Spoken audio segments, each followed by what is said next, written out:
Question for you about oxytocin. Okay. Is that something that I can, as an adult, especially being a parent, that I can work on building and getting, do I have my whole life to do that? Is that up to a certain age that I can, how does that work? Fortunately, there are two parts to that. Number one, oxytocin being a learned response, it's never too late for us to learn it.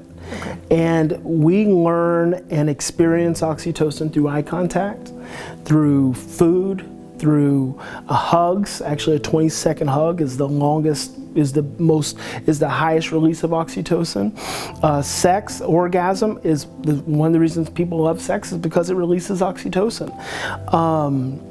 A bubble bath, music. There are lots of ways we experience the release of oxytocin. And if you have struggled with it, if you didn't get it as a child, which means you probably don't have a great degree of it as an adult, then you can start doing things like getting massages, they've got hug therapists now, get an animal. These are all things that help you start to learn how to release oxytocin. And then start to practice mindfulness, start to pray more intentionally and consciously, do meditation, do yoga, whatever's going to get you in your body in the present moment starts to turn on oxytocin in the midst of stress. Okay. Now the orbital frontal cortex, that's till 25. Doesn't complete its development until you're 25. Is there anything that would, what if it doesn't get fully developed by 25? Or will that happen no matter what? I assume because we are always changing, because we are always growing, and we're always maturing, then that part of our brain stays open for change and influence. Our amygdala, on the other hand, your amygdala doesn't ever, so it's like a muscle. So it gets really big and it doesn't really atrophy.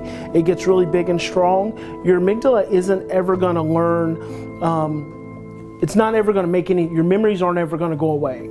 What your amygdala can do is it can actually learn new pathways of reaction. So instead of reacting to someone yelling at me, I can actually learn to respond. Like initially I'll react, but I can also learn to respond and give my amygdala a different pathway to pursue. So I can even experience less stress internally. If I'm dealing with a child that's angry and controlling, what's really happening? Is he just afraid? They're scared.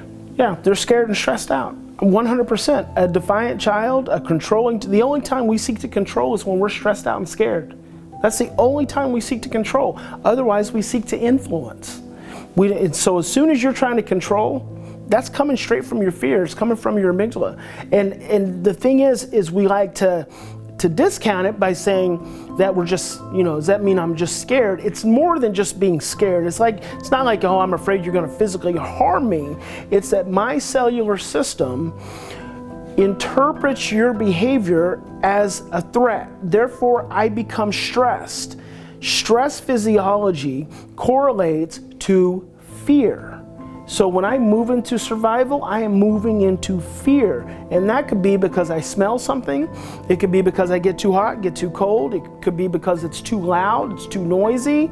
It can be any number of things that cause my cellular system to constrict into survival, which then leads to fear. There are only two primary emotions, love and fear. Those are only two primary emotions. Your body-mind system only knows thriving or surviving. That's all we know. Our brain perceives an energy state, a thriving state or a surviving state, and calls it a feeling. But fundamentally, there's only love and fear. And the two don't coexist. We have to be able to calm our fear enough to step into a space of love. And I say that love is all around us. It's what the world is love. We're just so conditioned for fear, we have a hard time experiencing love. Choose love. Choose love. Choose love. Choose love.